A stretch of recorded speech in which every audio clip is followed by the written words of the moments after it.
मैंने अपनी पिछली वीडियो में आपसे एक ओवरऑल जर्नी शेयर की थी डेटाबेस माइग्रेशंस के हवाले से कि लोकल में क्या होता है, प्रोडक्शन सिस्टम में किस तरह जाती है, CI/CD पाइपलाइन एक्सेट्रा। यहाँ पे मैं एक स्टेप फर्दर जा रहा हूँ जो कि इन डेप्थ है कि हर वो चीज़ या रियल वर्ल्ड यूज़ केसेस या trade off safe patterns, deployment changes वगैरह हर चीज़ जो मैंने सीखी प्रोडक्शन सिस्टम में वो मैं आपसे शेयर करूँगा। दरअसल होता क्या है कि हमारी माइग्रेशंस जो हैं वो लोकल और प्रोडक्शन के लिए सेम होती हैं, लेकिन लोकल पे बिल्कुल डर नहीं लग रहा होता, लेकिन प्रोडक्शन सिस्टम में हमें डर लग रहा होता है। अगर प्रोडक्शन सिस्टम वही हो जो कि लोकल सिस्टम पे है, यानी वॉल्यूम वाइज, तो कोई इशू नहीं है। दरअसल बात ये होती है कि प्रोडक्शन सिस्टम में मिलियंस ऑफ डेटा होता है एट स्केल, वहाँ पे प्रॉब्लम आना शुरू हो जाती है और वो डिफ़र करवाता है माइग्रेशंस की नेचर को, और माइग्रेशन वहाँ पे क्रिएट करती हैं प्रॉब्लम। तो हम इसी चीज़ को थोड़ा डीप में समझेंगे कि हो क्या रहा होता है अंडर द हुड। तो असल में बात यह है कि जब भी हम कोई चेंज करते हैं ना डेटाबेस में, वो होता है ऑल्टर स्टेटमेंट के थ्रू, राइट। तो पोस्टग्रेस ये जानना चाहता है कि क्या मैं हर रो को या पूरे टेबल को स्कैन करूं। अगर वो आपका उस माइग्रेशन का जवाब होता है यस, तो फिर प्रॉब्लम है। जैसे कि ये वो पैटर्न्स हैं जिसमें फुल स्कैनिंग हो रही होती है, और इसकी वजह से हमारा प्रोडक्शन सिस्टम में प्रॉब्लम्स आना शुरू हो जाती हैं। गोल ये होता है कि हम किस तरह लॉकिंग बिहेवियर को अवॉइड करें ताकि पोस्टग्रेस को कम काम करना पड़े। जैसे कि ये सेफ़ पैटर्न है जो कि हम अप्लाई करते हैं और इसमें इतना खदशा नहीं होता और माइग्रेशन बहुत ही सेफली रन हो जाती है। अब यहाँ पे एक सवाल आता है कि यार ये मल्टी स्टेप पैटर्न क्या है।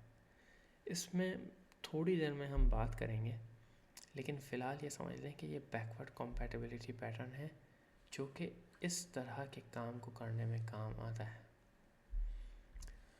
अच्छा, अब होता क्या है, जैसे कि मैंने आपको बताया कि पोस्टग्रेस ये जानना चाहता है कि मैं पूरे टेबल को स्कैन करूं या ना करूं। उसके लिए वो एक पर्टिकुलर लॉक एक्वायर करता है, उसका नाम है एक्सेस एक्सक्लूसिव लॉक। वो लॉक क्या है, इसको समझने के लिए हम एग्जांपल ले लेते हैं किचन रेनोवेशन की।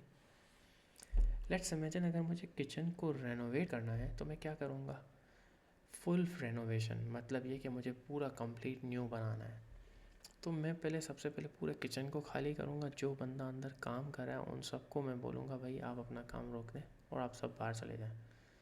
फिर मैं रेनोवेशन स्टार्ट करूँगा। जब रेनोवेशन कंप्लीट हो गई फिर मैं उनको बोलूँगा आप अपना काम स्टार्ट कर दें। अगर किचन बहुत बड़ा है, ठीक है, तो मेरा टाइम उतना ही ज़्यादा लगेगा, ऐसा ही है। तो बिल्कुल यही केस ऑल्टर स्टेटमेंट का है और एक्सेस एक्सक्लूसिव लॉक का है। यहाँ पे ऑल्टर कमांड बिल्कुल रेनोवेशन स्टार्ट करने की है, और लॉक ये बताता है कि यार मुझे कितना किस किस को लॉक करना है या नहीं। अगर लॉक करना ही नहीं है, ठीक है, तो बात ख़त्म, तो फ़ौरन एग्जीक्यूशन आ जाती है। अगर उसको लॉक करना है, जिसकी वजह से क्या होता है हमारे रीड्स राइट्स वगैरह सारे काफ़ी चीज़ें डिस्टर्ब होती हैं और फिर प्रोडक्शन सिस्टम में हार्म होना शुरू हो जाता है। तो ये इतनी सिंपल सी बात है। तो अवॉइड किया जाता है कि हम पोस्टर्स को बोलें कि यार आपको जो है वो फुल टेबल स्कैनिंग करनी है या नहीं, और इस वजह से जो है हम ये पैटर्न यूज़ करते हैं, सेफ़ पैटर्न्स, जो कि थोड़ी देर में हम बात करेंगे। तो अब हम देखते हैं कि यार ये नॉट नल जो है ये क्यों ट्रिगर करता है एक्सेस एक्सक्लूसिव लॉक। दरअसल बात ये है कि ये सिर्फ स्कीमा चेंज नहीं है। स्कीमा चेंज करने के बाद पोस्टग्रेस ये मेक श्योर करता है कि क्या हर रो नॉट नल है या नहीं डेटा लेवल पे, और उसकी वजह से ये इशू आना शुरू हो जाता है। अगर आपके पास मिलियंस ऑफ रोज़ हैं तो आप समझ सकते हैं कि कितना ज़्यादा टाइम लगेगा। अगेन वही किचन वाली एग्जांपल, अगर जितना बड़ा किचन होगा उतना ज़्यादा टाइम लगेगा, तो जितना ज़्यादा डेटा उतना ज़्यादा आपको स्कैनिंग करने में टाइम लगेगा, और जितना छोटा डेटा उसमें उतना टाइम नहीं लगेगा और फ़ौरन हो जाएगा। यहाँ पे एक थोड़ा सा मैं बोलूँगा कि इवन ये छोटा डेटा भी है, ये भी आपके प्रोडक्शन सिस्टम को हार्म कर सकता है। कैसे, ये थोड़ी देर में हम देखेंगे। तो सेफ़ पैटर्न क्या थे, वो सेफ़ पैटर्न ये है कि आपको अगर let's imagine not null add करना है तो आप ये 4 स्टेप में करते हो, इसीलिए इसको मल्टी स्टेप पैटर्न कहते हैं। पहले आप नलेबल कॉलम डालते हो, विच मीन्स आपकी एप्लीकेशन कोड नल एक्सेप्ट कर रही होती है और डेटाबेस आपका नल एक्सेप्ट कर रहा होता है। फिर आपकी एप्लीकेशन कोड उसमें डेटा पॉपुलेट करना शुरू कर देती है। फिर एक आप अलग से स्क्रिप्ट लिखते हो जो कि उसको बैकफिल करती है हिस्टोरिकल डेटा, क्योंकि ये एप्लीकेशन कोड न्यू डेटा को तो हैंडल करेगा, लेकिन व्हाट अबाउट ओल्ड डेटा। तो उसके लिए आप स्क्रिप्ट लिखते हो जिसके मेक श्योर करते हो कि सारा डेटा में वैलिड डेटा है, पुराने डेटा में भी। एंड फाइनली आप इन्फोर्स करते हो रिस्ट्रिक्शंस। आप ये बोलोगे यार बात तो वही हो गई ना, चाहे बाद में करो पहले करो, इतनी मगजमारी करने की ज़रूरत क्या है। तो बात यह है कि यहाँ पे आप इन्फोर्स जो करते हो ना रिस्ट्रिक्शन, ये एक तरह से वर्कअराउंड है या मैनिपुलेशन है पोस्टग्रेस के लिए। आप उसको डायरेक्ट ऑल्टर टेबल वगैरह वाली कमांड नहीं लिखते कि जैसे कॉलम में नॉट नल, आप उसको एक तरीका यूज़ करते हो जिसको जो एक तरह से ये मेक श्योर करता है कि ये नॉट नल हो, लेकिन वो एक तरह से वर्क अराउंड है। मैं आपको एक आर्टिकल शेयर करूँगा, उसके जब आप वो पढ़ेंगे ना तो वो कमांड्स वगैरह देखेंगे तो आपको अंदाज़ा हो जाएगा कि ये क्या चीज़ है। ठीक है, तो इसी तरह रीनेमिंग अ कॉलम ये भी सेम है। क्या है, अच्छा आप क्या करते हो, आप कभी भी रीनेम नहीं करते, आप असल में कॉलम ऐड करते हो और पुराना कॉलम डिलीट कर देते हो। तो ये 5 स्टेप्स हैं। आप ऐड करते हो कॉलम, फिर एप्लीकेशन कोड दोनों कॉलम्स को लिख रही होती है, फिर आप बैकफिल करते हो ओल्ड डेटा न्यू कॉलम में, फिर फाइनली आप न्यू कॉलम को यूज डिलीट करना शुरू कर देते हो और ओल्ड डेटा को डिलीट करना शुरू कर देते हो। यहाँ पे आपकी बात आ रही है old code versus new code. ये एक पॉइंट है जो कि मैं बिल्कुल थोड़ी देर में डिस्कस करने जा रहा हूँ डिटेल में। यहाँ पे ये मेक श्योर करना होता है कि आपका जो दोनों कोड हैं स्कीमा चेंज के बाद, ओल्ड और न्यू, वो बैकवर्ड कॉम्पैटिबल हों, अदरवाइज़ प्रॉब्लम आ सकती है। वो क्या चीज़ है वो मैं अभी समझाता हूँ।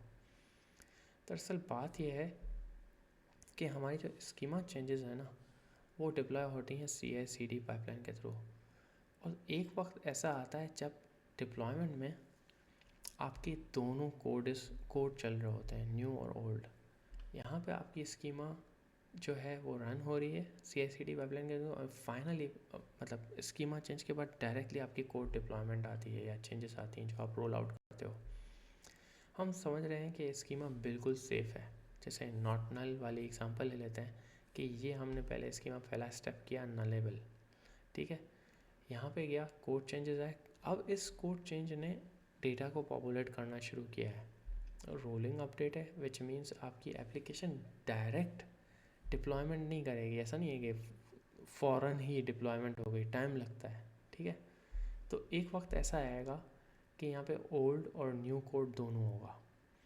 अब ओल्ड कोड नॉट नल वाला जो है, वो जो कॉलम ऐड किया है वो नल वैल्यूज एक्सेप्ट कर रहा है, तो ये भी काम करेगा, राइट। और न्यू कोड उस न्यू कॉलम को डेटा फिल करना शुरू कर देगा। तो इस केस में ओल्ड कोड उस डेटा को फिल नहीं कर रहा, लेकिन फेल भी नहीं हो रहा। न्यू कोड उस डेटा को फिल हो रहा है, एंड इन दोनों केस में हमारे पास फेलियर नहीं हो रहा। और फाइनली जब पूरी की पूरी डिप्लॉयमेंट आपकी न्यू कोड यूज़ कर रही है, लेट्स इमेजिन ये 2 इंस्टेंसेस हैं हमारे डिप्लॉयमेंट के और एक वक्त में एक इंस्टेंस डिप्लॉय हो रहा है, कंसिडरिंग द वर्स्ट केस, ठीक है, क्योंकि आपके पास बहुत सारे इंस्टेंसेस होते हैं। तो फाइनली जब आपके सारे इंस्टेंसेस पे न्यू कोड चल रहा होता है तो वो फाइनली आपके डेटा को पॉपुलेट करना शुरू कर देता है न्यू। तो इसीलिए जब हम स्कीमा चेंजेस डिज़ाइन करते हैं तो हम ये मेक श्योर करते हैं कि ये बैकवर्ड कॉम्पैटिबल हो, हमारा ओल्ड कोड भी चले और न्यू कोड भी चले। ये बहुत इंपॉर्टेंट कंसिड्रेशन है।